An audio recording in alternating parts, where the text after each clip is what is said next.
This is a crazy offseason already. Geno Smith agreed to be traded a couple days ago. Myles Garrett today signs a record contract in terms of non-quarterback money, $40 million per year, to come back to the place that he swore he would never go back to because he wants to be a winner, damn it. But now apparently he's cool with being a loser as long as he's making $40 million a year. Can I judge him for that? I don't know. I've never had more than $100 million guaranteed shoved up in my face a few days after refusing to meet with the owner. There are so many angles that involve the Texans with this. Danielle Hunter with 1 year remaining on his contract. Will Anderson headed into his third year where he might be getting an extension. Not to mention DK Metcalf has expressed an interest in coming to Houston. Does Houston want him, and how do we feel about that? It's nice to be wanted, but this Myles Garrett contract, my God. If I'm a Cleveland Browns fan, I honestly don't know how I feel about this. I know me, and I know at this point in the offseason, after a guy has said, yeah, I want to get the hell out of here, I probably would have emotionally divorced him already and started to think about the bounty of draft picks I could get back in return. And they're not going to get those draft picks. They've got one more high-priced dude, one of the best pass rusher, the best edge rusher in the league. But my God, this is a lot. Where am I? Oh, there we go. Oh, boy. All right. Sorry. Try to transition out of there. My man. Okay, so there's a lot there. I've got to calm myself down a little bit.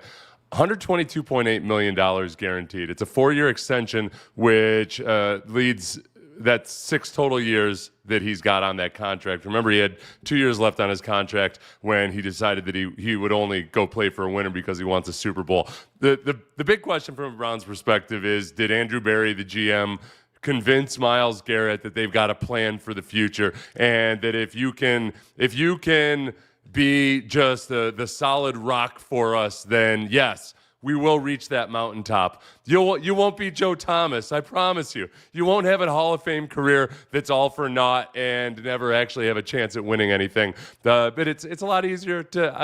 I'm going to be honest about this. I feel like I might succumb to that kind of logic when I've got that much money thrown up in my face. A little bit of Schadenfreude for us as Texans fans or former players. That, man, this team, the Cleveland Browns, continues to pile money on top of money on top of money on top of Deshaun Watson.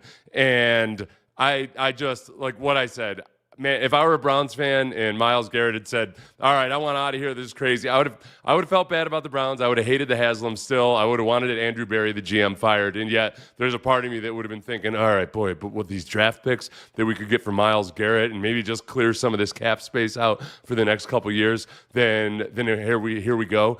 I mean, maybe they made kind of a Freddie Freeman pitch to him. You know, Freddie Freeman with the Braves could have left, but they said, no, we want you to be the cornerstone of this franchise. And then lo and behold, they went and they beat a superior team in the World Series. I can't remember exactly what that was. As far as the Browns fans, a little bit more Schadenfreude. This is from Tony Grossi, who does satires of different fan bases, but I cut up his reactions from the video he did today. This is, I imagine, how a lot of Browns fans are feeling. Now the highest paid defensive player in NFL history. Oh, geez, I wonder what caused the change of heart, because he was so dead set on leaving. Oh yeah, money. Remember when Myles Garrett said he wanted to go play for a winner? Hey, at least this means we're drafting a QB, right? Honestly, I think I should be paid $40 million a year just to be a Browns fan. Well, it's a good thing we have no other contracts taking up cap space, right? Yeah.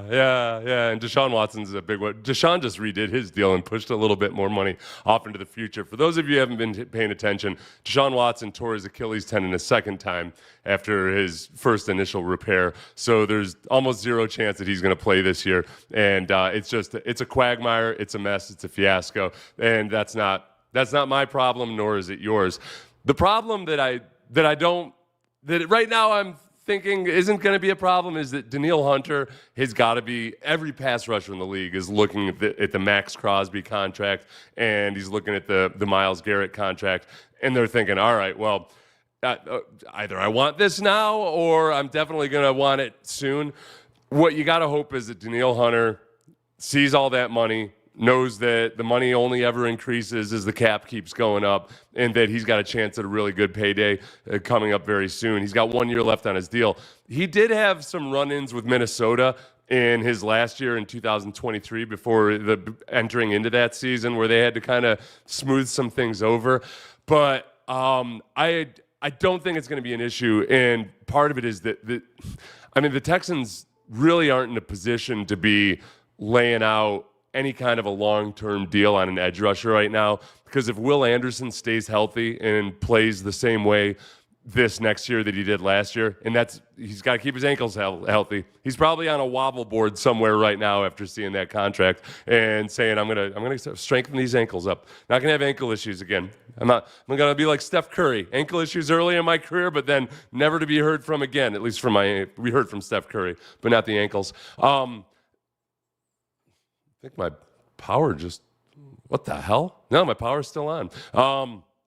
So if the big question is, Will Anderson going into this final year, if he balls out again, he's probably going to get an extension going into 2026. That wouldn't kick in right away. So with Danielle Hunter, if there is any kind of a restructure, I was kind of hoping that he would want just another reboot of what he did this past year. He signed a 2-year, almost fully guaranteed contract.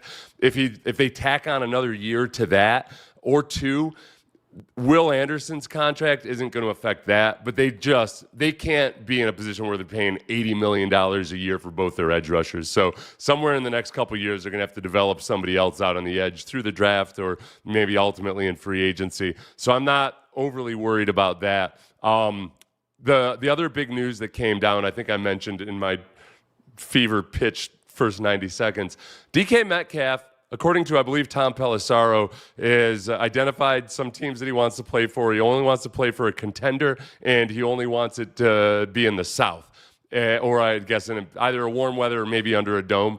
The interesting thing about that is that he had expressed interest in the Houston Texans. As of yet, there's no word as to whether the Texans have reciprocated that interest. I think a lot of you guys know how I feel about that. It would be awesome to have DK Metcalf on this team if it didn't have to come with draft picks, probably at least a first rounder and then another high pick, and then $30 million per year or more that he might be seeking on a contract extension. Because we saw what happens last year. You can have, when let's say even Stephon Diggs and Nico Collins were on the field at the same time, because all three of the receivers weren't on the field often because of injuries. It doesn't matter if you can't block, if you can't run the football. There's just, it's wasted money. And right now, where the Texans don't have the luxurious cap space that they had last year, I don't want to be spending money on and draft picks on a $30 million a year guy who could then get here and then have CJ left twisting in the wind in the pocket, not being able to run the ball, so you're in second and long and third and long all the time. They released Shaq Mason, so we know that means that they're planning on something on the interior offensive line, whether it's in free agency or the draft. The defensive tackle position right now doesn't really have a bona fide full-time starter. I think Tim Settle's got a lot of potential, but without Mario Edwards or Foley Fatukasi, which those guys they're not studs. I would like to bring in at least a stud or a higher caliber starter, maybe in free agency, and then in the draft, see what you can get after that. There's places on this team to make it a well-rounded team that don't involve bringing DK Metcalf in for $30 million per year.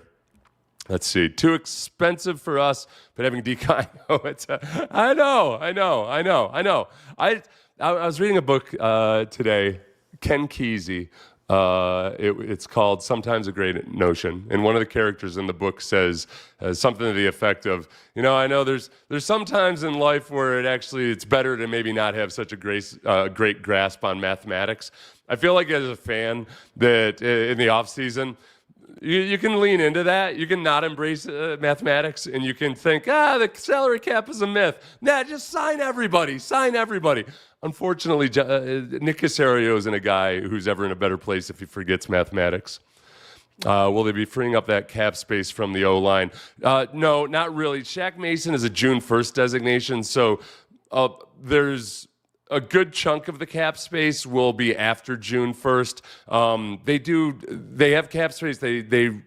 He frees up some space. Somebody correct me on this, about $5 million immediately. But then, no, it's $2.5 million immediately and then $2.5 million later. But Aziz Al-Shire renegotiated. Danielle Hunter might get an extension and hopefully like a reasonably sized extension, which could free up space now. But again, I worry that Danielle Hunter is seeing Max Crosby sign and seeing this Myles Garrett contract and thinking, all right, you know what? Maybe I'll just go ahead and maybe I'll wait. There's still creative ways they could do it. Christian Harris. No, I don't know what you're asking about with Christian Harris. I don't have any pressing need to give him any kind of an extension after his third year. He's not that type of a player. I think this is a year where you just give Hunter 2 more years, $30 million. $30 million per year? I mean, it would be $30 million per year. That's the tough thing. All right, let's see. I wish Hunter got extended before the defense. I know. I wonder, man. Maybe they were close. What if they were close and then Max Crosby and Myles Garrett screwed us over? Yeah, I know, man. He's got to be Freddie Freeman for him. To address I feel sorry for Cleveland, but they had no choice. The Browns continue to give insane contracts that disrupt the rest of the league. That's a good point. Deshaun's contract, it was weird because it was so far above and beyond anything anybody had ever done before that it really didn't start disrupting the league until, I want to say, Lamar Jackson's contract. Nobody even got close to what Deshaun was doing or what Deshaun had gotten. It was just crazy. This is a good point. Just the delay certainty has been driven by the players' representatives. Wait for the market to drive the price and surf the wave, I guess. Kudos to Hunter regardless. Yeah, the part about this that's interesting is when Jimmy Haslam, the owner, requested a meeting with Myles Garrett a few days ago. Myles Garrett refused. I can see that from a player's perspective and from an agent's perspective, is that almost as a player, like I as a player knew I needed an agent because I knew that if I'm negotiating with hardcore business people that really know what they're doing, I don't have that hardcore businessman's edge to where I can separate the emotions from the business side of things. And I would have been a sucker for an emotional plea or maybe even a guilt trip in terms of loyalty or something like that. And that's where it's tough. And I think a lot of agents don't necessarily, they don't trust their clients to have like a one-to-one or a heart-to-heart with the GM or the owner because it might skew them a little bit. It'd be kind of like, it's like going into a courtroom and representing yourself. You're going up against Rusty Harden, and I'm going to represent myself. That'll do him. Like, All right, Fisher on a rookie contract, both guards on a rookie contract, center on a rookie contract, and that O-line suddenly looks much cheaper.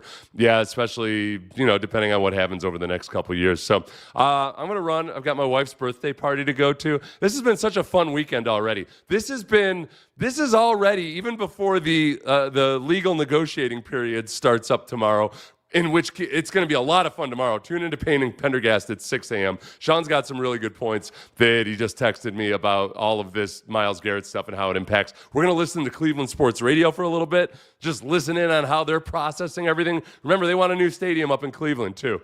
So, same boat as the Texans, right? Rarely have the Texans hit the big free agent.